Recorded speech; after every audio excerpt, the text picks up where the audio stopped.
So this is Cross Cultural Communications Week 10.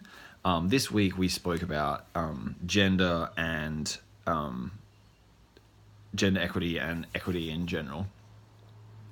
So the thing that surprised me most about this week was how I understood there was a pay gap in almost every industry, how it's still such an issue in public relations. For me, being surrounded by so many strong female role models in public relations, whether it be tutors or people within the job that I work or just people in my class, I just didn't really realize how much it still affected public relations as a scene. I just assumed that all of those strong female role models carried throughout the industry, and the industry as itself would be very progressive, which obviously it's highlighted to me now that there are still some major issues.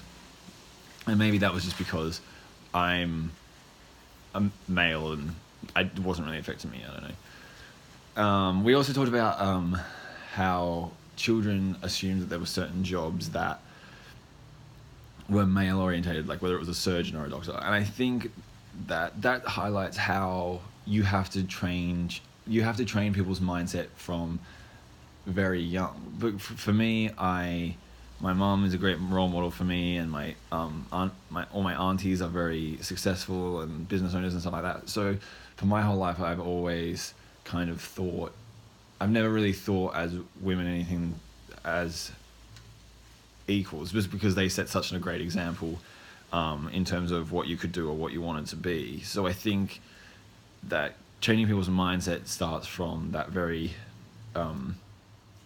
early 5 or 6 years old, and you have to lead the example as an adult to teach the younger generation.